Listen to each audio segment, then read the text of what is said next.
Palavra da Verdade, com Hernandes Dias Lopes. Irmãos queridos, nós vamos abrir a Palavra de Deus no livro de Apocalipse, capítulo 3. Apocalipse, capítulo 3, versos 7 a 13.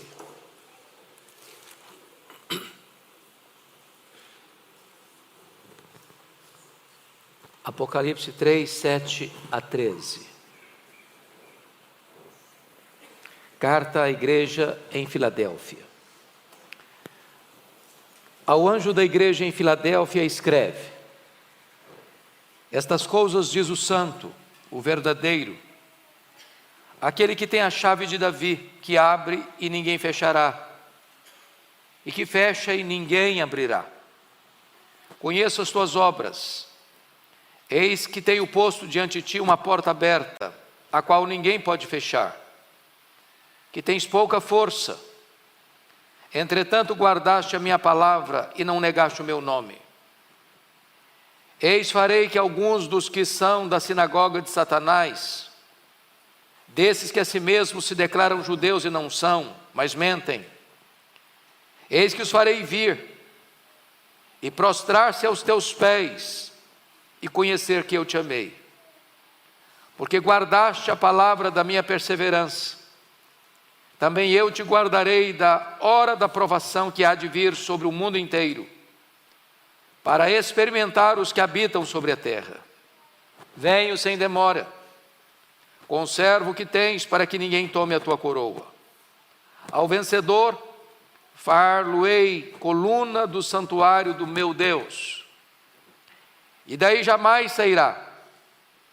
Gravarei também sobre ele o nome do meu Deus, o nome da cidade do meu Deus, a nova Jerusalém que desce do céu, vinda da parte de Deus, e o meu novo nome.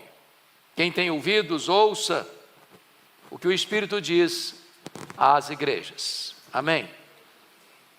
Eu quero conversar um pouco com os meus amados sobre o tema: igreja, olhe para as oportunidades e não para os obstáculos. As 7 cartas enviadas às igrejas têm características bem peculiares. O Senhor Jesus Cristo, dentre as 7 igrejas, elogia 2, sem fazer qualquer censura: as igrejas de Esmirna e Filadélfia. Jesus elogia 4 igrejas, fazendo também censuras a elas. O que ocorreu com a igreja de Éfeso, de Pérgamo, de Tiatira e de Sardes. A uma igreja ele só fez censuras e nenhum elogio. É o caso da igreja de Laodiceia. E quando Jesus olha para essas 7 igrejas, ele tem um diagnóstico, talvez um pouco diferente do nosso, porque ele não tem uma opinião, ele tem o diagnóstico. Ele conhece.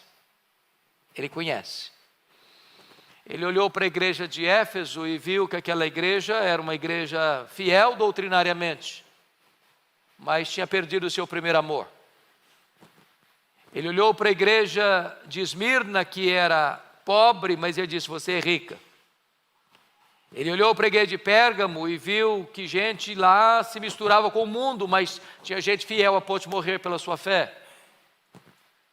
Ele olhou para a igreja de Tiatira e viu uma igreja se corrompendo moralmente, mas alguns ainda permaneciam fiéis. Ele olhou para a igreja de Sardes e aquela igreja tinha um nome, uma igreja viva, mas Jesus olha e diz: não, você está morta. Jesus olhou para a igreja de Filadélfia e diz: você tem pouca força, mas eu coloquei diante de ti uma porta aberta. Ele olhou para a igreja de Laodiceia, e igreja que dizia que estava rica e abastada, e Jesus olha e diz: não, você é pobre, você é miserável, você está cega, você está nua.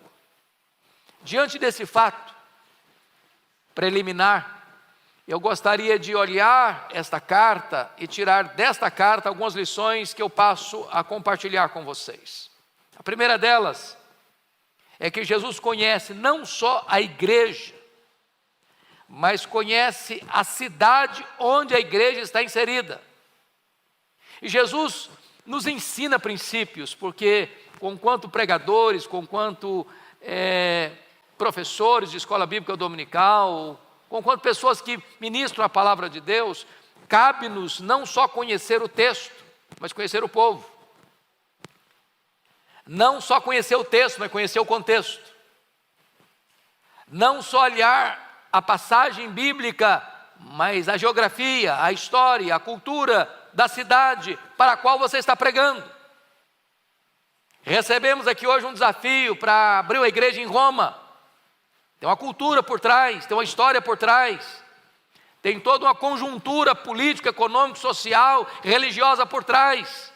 E ao plantarmos ali uma igreja, nós vamos pregar o mesmo evangelho, mas vamos precisar conhecer essa estrutura toda para sermos não só fiéis, mas também relevantes.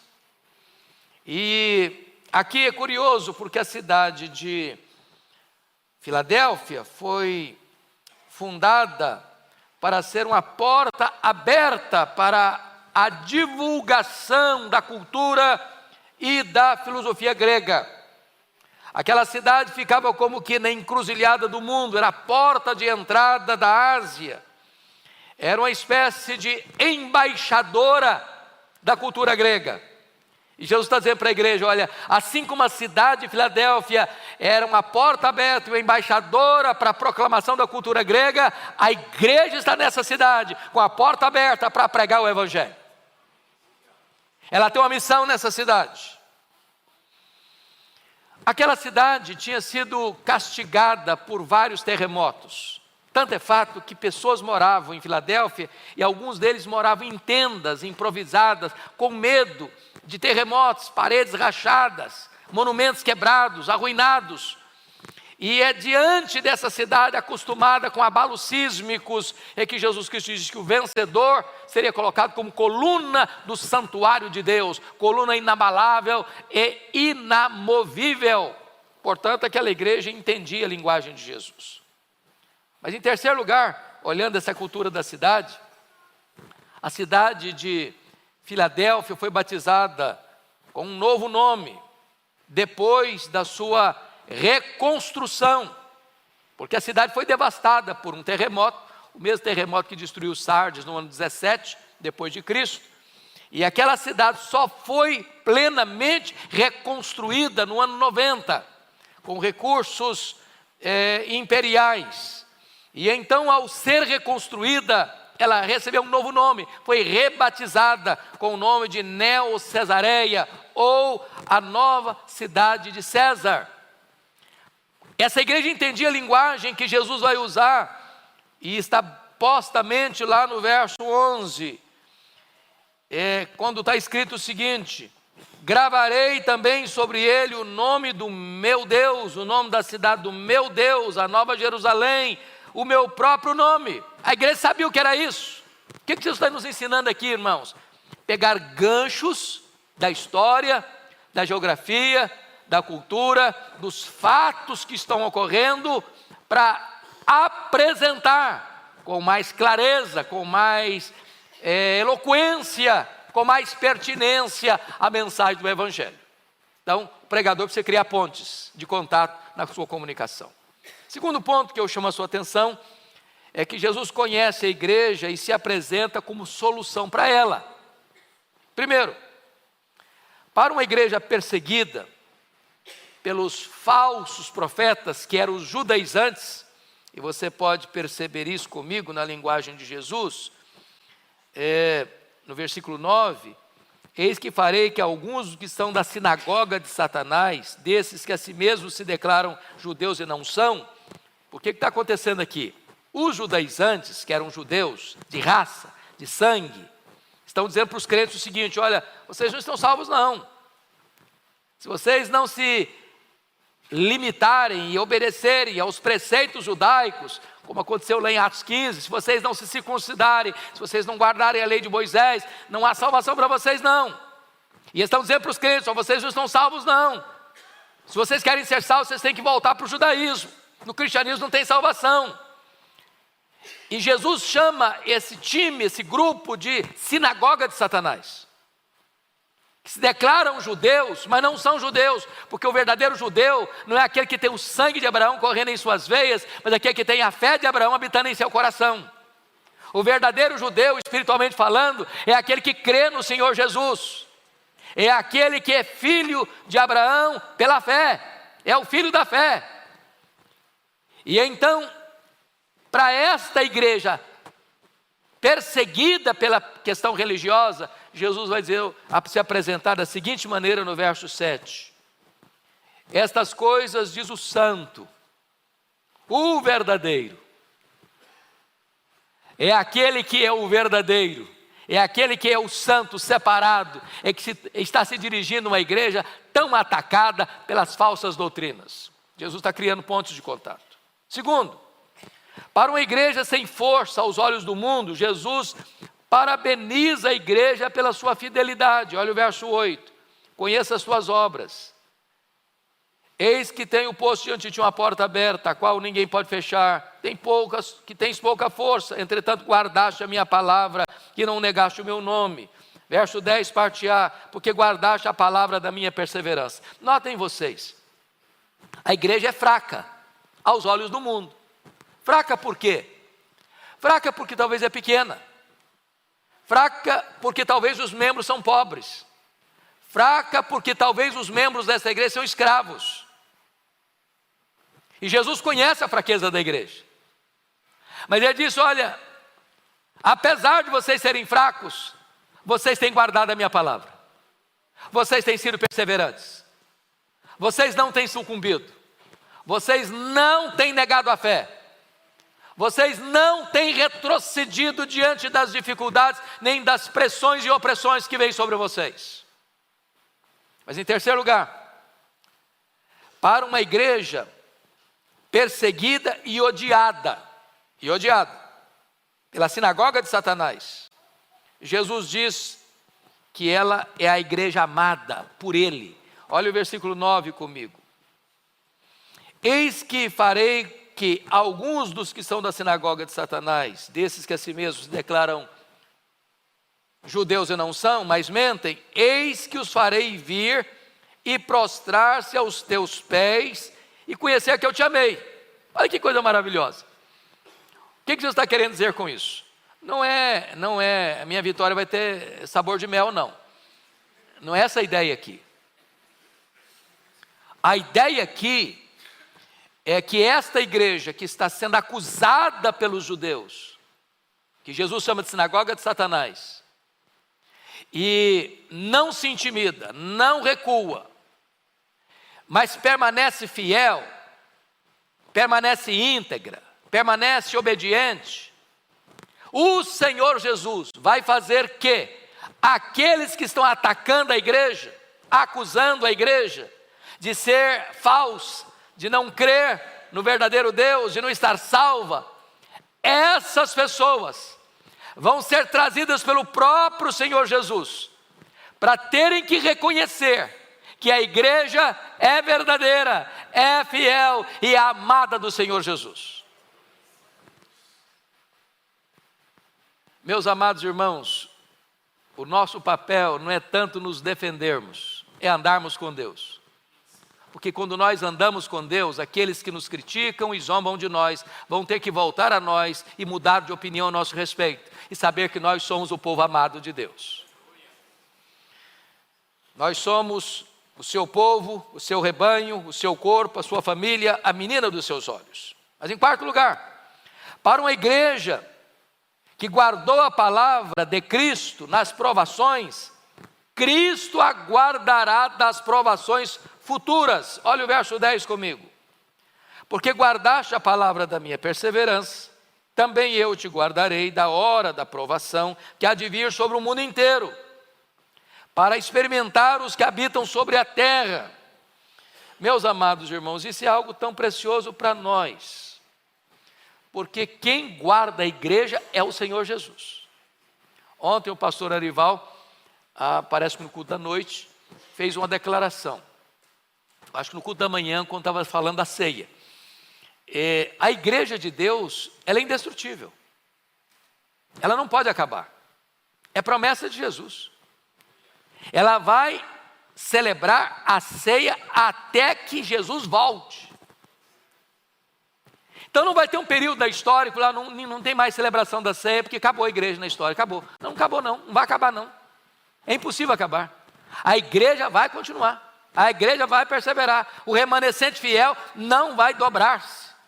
Quando você lê o livro de Apocalipse, você vai ver que o anticristo, está lá em Apocalipse 13, ele vai ser adorado de todas as nações, em todas as nações, por todos os povos, por todas as etnias, exceto por aqueles cujos nomes estão escritos no livro da vida, por aqueles que têm o selo de Deus, ou seja, nenhum crente sequer vai adorar o anticristo, nenhum salvo sequer vai se render ao anticristo, nenhuma ovelha de Cristo, por mais frágil que ela seja, vai ser arrancada dos braços de Cristo.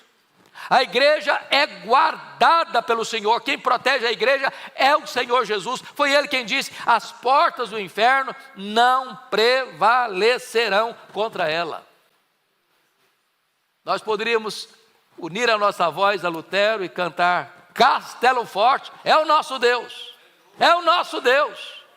Nem demônios, nem o mundo, nem o ódio, nem a perseguição, nem a morte podem nos separar do amor de Deus que está em Cristo Jesus, nosso Senhor. Mas há um terceiro ponto que eu quero destacar. Jesus conhece as fraquezas da igreja, mas coloca diante da igreja uma grande oportunidade. Olha comigo o verso 8. Conheça as tuas obras. Eis que teu posto diante de ti uma porta aberta, a qual ninguém pode fechar, que tens pouca força, entretanto guardaste minha palavra e não negaste o meu nome. Vamos entender isso, a palavra que Jesus disse, eis que tenho posto diante de ti uma porta aberta. Porta aberta. Então, a primeira pergunta é, que porta é essa? Que porta aberta é essa? Em primeiro lugar, esta porta aberta é a porta da salvação. Uma cidade de uma província da Ásia, que tem uma missão de espalhar a cultura grega, uma cidade que ao ser fundada como uma cidade bela, tinha muitos templos aos muitos deuses, aquela cidade era uma porta aberta por Jesus, à igreja, para que a igreja anunciasse naquela terra eivada de idolatria, eivada da cultura grega, a salvação em Cristo Jesus. Meus amados irmãos, que coisa maravilhosa, porque o próprio Jesus, eu sou a porta, se alguém entrar por mim, será salvo, entrará e sairá e achará pastagens. Hoje você e eu temos portas abertas para o mundo, para levar o evangelho em São Paulo, pelos rincões do Brasil, na América Latina, na América do Norte, na Europa, na África, na Ásia, na Oceania. As portas estão abertas, a porta da salvação. E onde o evangelho é pregado, a salvação chega. Onde o evangelho é anunciado, corações se rendem. Onde a verdade chega, a mentira é derrotada. Onde a luz chega, as trevas não prevalecem. A igreja tem diante dela portas abertas. Mas a segunda porta aberta aqui, irmãos, é a porta da oportunidade de evangelização. Porque vejam vocês,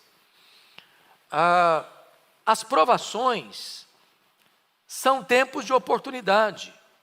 Versículo 10, porque guardaste a palavra da minha perseverança, também eu te guardarei da hora da provação que há de vir sobre o mundo inteiro, para experimentar os que habitam sobre a terra. As provações chegam. E quando as provações chegam na vida da igreja, na vida do crente, a luta, a perseguição, a pressão, a angústia, isso não é um tempo para o crente ficar minguado, mirrado, achatado, não. É um tempo para o crente exalar o perfume de Cristo. Sabe por quê? É como a flor, quanto mais ela é esmagada, mais ela exala perfume. Quanto mais a igreja é exprimida, é perseguida, mais a igreja é poderosa. Quanto mais a igreja tem as suas restrições diante de um mundo que a persegue, ou das religiões de seitas que a oprimem, mais a igreja se levanta corajosamente para dizer que Jesus é a razão da nossa vida. As lutas nunca oprimiram a igreja, a perseguição nunca destruiu a igreja, as dificuldades nunca fizeram a igreja recuar, ao contrário, ao contrário. Mas ainda, a idolatria é uma oportunidade. Quando Paulo chegou em Atenas, diz a Bíblia que caminhando pela cidade, olhando, observando os objetos do culto, os templos, os monumentos, tinha mais de 30.000 estátuas dedicadas aos deuses. Quando Paulo chegou lá, diz a Bíblia que o espírito dele se revoltou, mas não se revoltou para ficar assim num canto estoicamente lamentando, não, se revoltou para ir para a sinagoga e falar, se revoltou para ir para a praça todos os dias e discutir com os filósofos, falando de Jesus e da ressurreição. Quando você olha a idolatria dominante no nosso país, dominando o mundo inteiro, não é para a igreja ficar acuada não, é para a igreja ver uma porta de oportunidade para evangelizar. Mais ainda, se você parar para perceber as lutas que Paulo enfrentou em Éfeso, Paulo chega a dizer lá em 1 Coríntios 16, 9, que ele, diante das lutas que eram maiores que suas forças, ele diz, eu enfrentei feras lá. Ele está olhando nessa pressão toda e pedindo para Deus abrir uma porta larga e espaçosa. Meus irmãos, a igreja está sendo acuada hoje, por todos os lados. A igreja hoje está sendo perseguida por todos os cantos. Se não é perseguição física, é perseguição filosófica, é perseguição ideológica, é perseguição teológica, é perseguição de todos os lados. Mas a igreja não deve olhar isso como uma situação para calar a sua voz, para amordaçar a sua voz, não. A igreja deve olhar essa circunstância de Deus abre porta para nós, Deus abre oportunidade para nós, Deus abre fronteiras novas para nós. Nós estamos ouvindo todo dia, não, a Europa, o continente que foi o berço do protestantismo, é hoje um continente pós-cristão, e é um continente pós-cristão, e pós-cristão, não, é pós-cristão, pois agora é a nossa vez, agora nós vamos inverter o barco, agora nós vamos daqui para lá, agora nós vamos plantar a igreja lá, agora nós vamos evangelizar lá, é agora a nossa vez. Olha a porta aberta, é Deus que está botando porta aberta. Mas mais, amados, quando você vê Paulo preso em Roma, está preso, está algemado, ele, lá em Colossenses 4, 3 e 4, ele ora para que Deus abra a porta. Eu acho isso incrível, porque Paulo estava velho, Paulo estava cheio de cicatrizes, Paulo estava pobre, Paulo estava acusado, Paulo podia pensar, bom, eu preciso cuidar de mim, eu já estou velho, eu preciso cuidar da minha saúde, eu preciso cuidar do meu futuro, preciso pensar em me aposentar, preciso pensar pelo menos curtir um pouquinho a vida. Ele está orando, pedindo, Deus, abra uma porta, abra uma porta. E ele está algemado, e ele diz, olha, que oportunidade fantástica, eu estou algemado. Tem um cara que está aqui colado comigo, e ele não pode nem fugir, eu vou falar de Jesus para ele, e ganhou toda a guarda pretoriana. Olha a circunstância da vida, meu irmão, por mais carrancuda que ela seja, como a porta que Deus está colocando diante de você, para você testemunhar do Senhor Jesus Cristo. A igreja era fraca, ela estava enfrentando oposição, ela tinha ameaça de tribulação no futuro, mas o Senhor Jesus está dizendo para ela o seguinte, olha, eu coloquei diante de você uma porta aberta, e a porta que eu abro ninguém fechará, e a porta que eu fecho ninguém abrirá. Quarto lugar, quarta lição, Jesus não apenas conhece as dificuldades da igreja, mas Jesus dá para a igreja grandes garantias. Olha comigo o versículo 7, por gentileza. Ao anjo da igreja em Filadélfia escreve, estas coisas diz o santo, o verdadeiro, aquele que tem a chave de Davi, que abre e ninguém fechará, que feche ninguém abrirá. O que significa isso, irmão? Jesus tem em suas mãos grande autoridade. Ele já tinha dito lá no capítulo 1, verso 18 de Apocalipse, eu tenho as chaves da morte e do inferno. Agora ele diz, capítulo 3, versículo 7, eu tenho a chave de Davi. E ter a chave de Davi significa ter autoridade. Autoridade.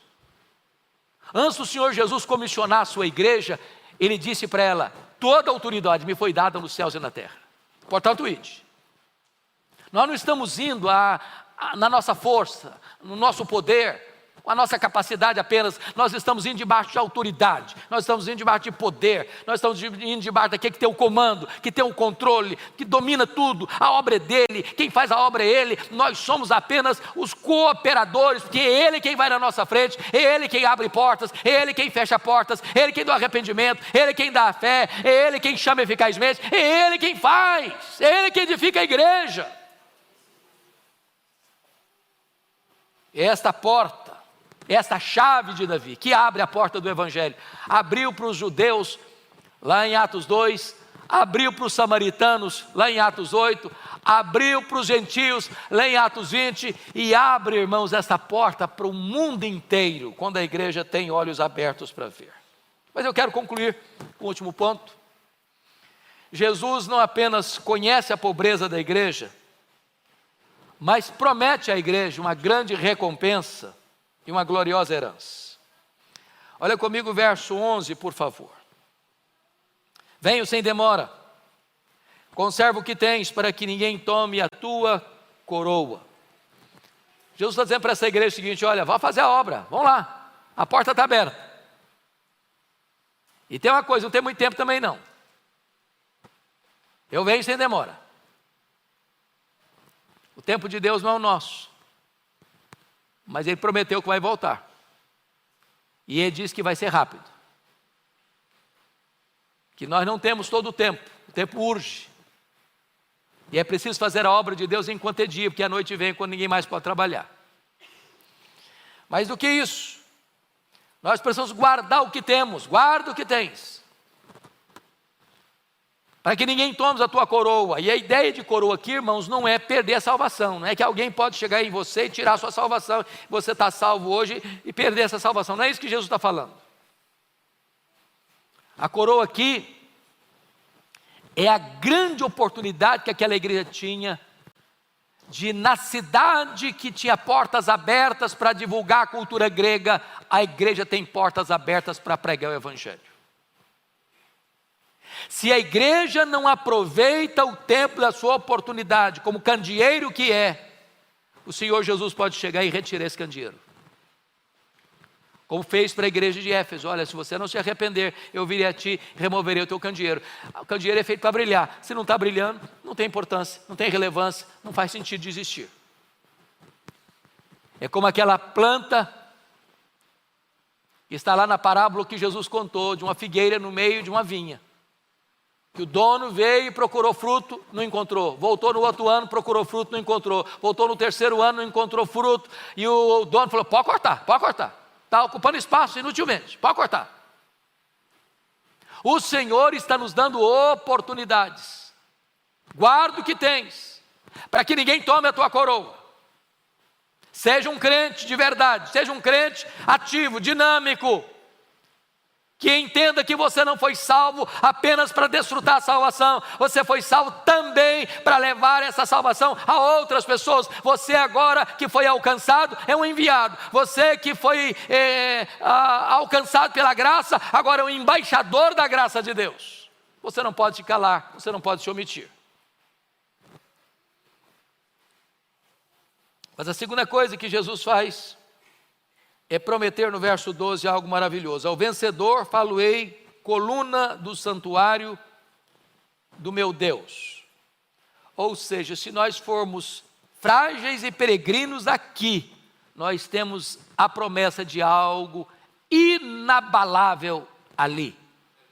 Se aqui formos peregrinos, lá nós seremos inabaláveis como a coluna do santuário de Deus.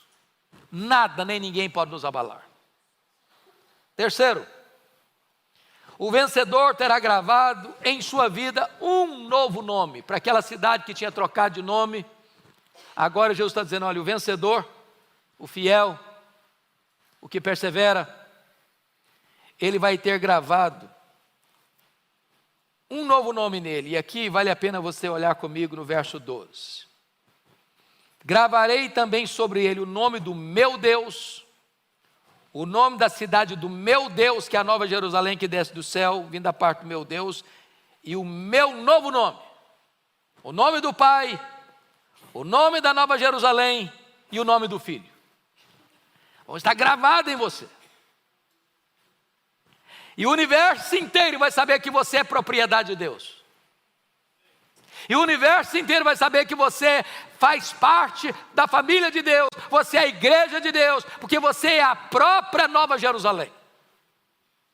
Quando João é chamado para ver a esposa do Cordeiro, a Nova Jerusalém, ele não vê apenas uma cidade, ele vê a noiva. Sabe por quê? A Nova Jerusalém e a noiva é a mesma coisa. A cidade santa é a própria igreja. O que vai brilhar lá não é apenas uma cidade de ruas de ouro, com portas de pérolas. A igreja vai brilhar. A igreja glorificada, ela é a noiva.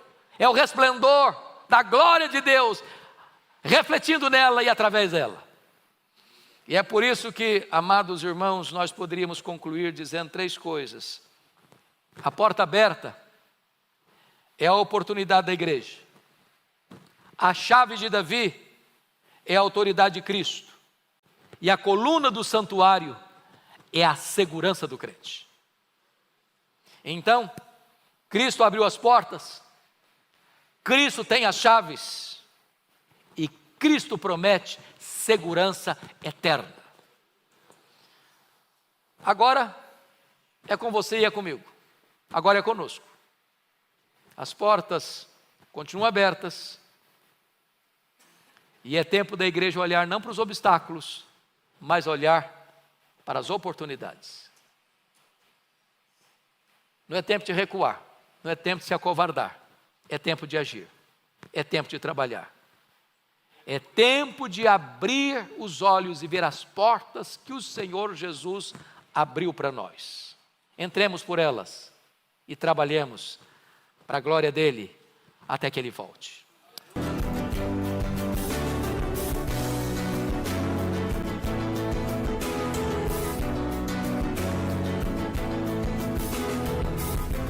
Palavra da Verdade, com Hernandes Dias Lopes.